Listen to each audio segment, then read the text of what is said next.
I was crawling through a trench when the sheriff called. Mud in my teeth, blood in my ears. My rifle pressed against my chest like a second spine. His voice cut through the static. "Your daughter's at the precinct."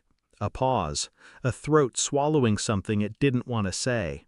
"You don't want the details of what your wife's boyfriend did. The whole town is stunned." The line went dead, but his last words lingered. "I'm off the clock. He's all yours." For a long time I didn't breathe. I only listened to the sound of my own pulse, steady, mechanical, like it knew what I was about to do. I wasn't crawling anymore. I was already moving toward the exit, toward the long, black tunnel that would carry me home.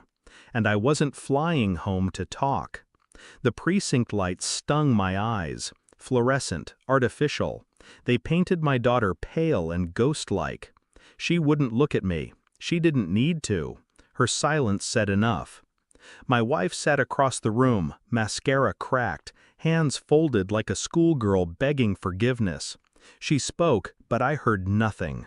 My gaze cut past her, straight through the cheap walls, into the shadow of the man who wasn't here, the man who thought my blood was too far away to matter.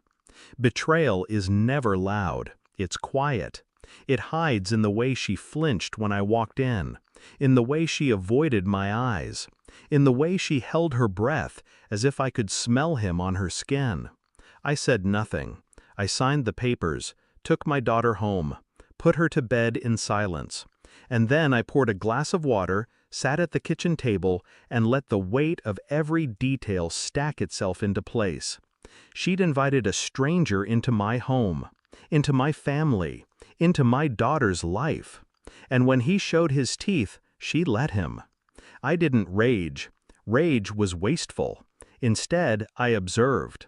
I watched her phone, the way it lit up when she thought I wasn't looking, the sudden trips to the store, the hushed tone when she answered, stepping outside, shutting doors. I counted lies the way a hunter counts footprints. Each one led me closer. I made calls, quiet ones, to men who owed me favors, to labs that didn't ask why a father wanted DNA checked against a toothbrush, a hairbrush, a shirt sleeve.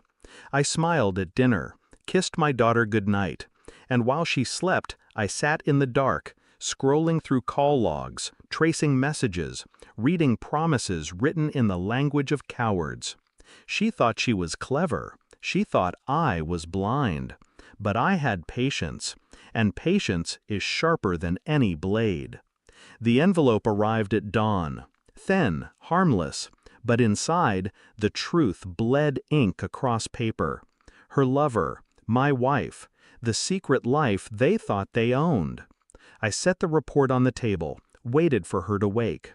She stumbled into the kitchen, robe half-tied, hair tangled. She froze when she saw me.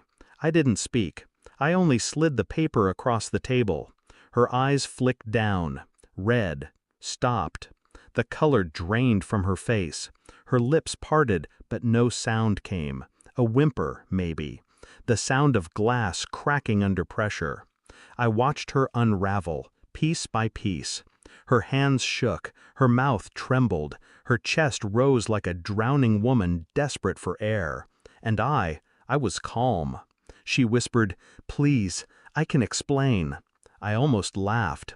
But instead I leaned forward. My voice was low, steady, a surgeon's hand guiding a scalpel. "You don't explain betrayal. You just live in it." Her tears came fast, soaking the paper, smearing the ink, as if ruining the evidence might erase the truth. But truth doesn't dissolve. It stains. I rose slowly, chair scraping across the tile.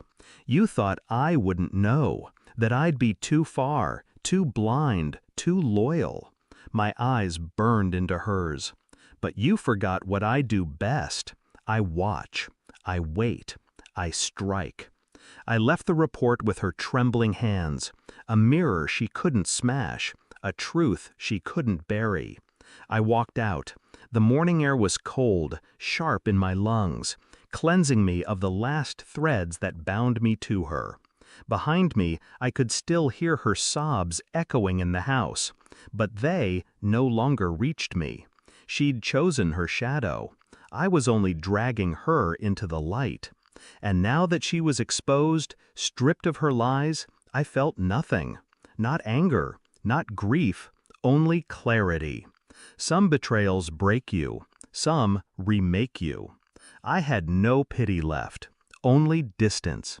And as I stepped into the silence of my new life, one truth carved itself into my chest like scripture. She would live every day in the wreckage she built, and I would never return.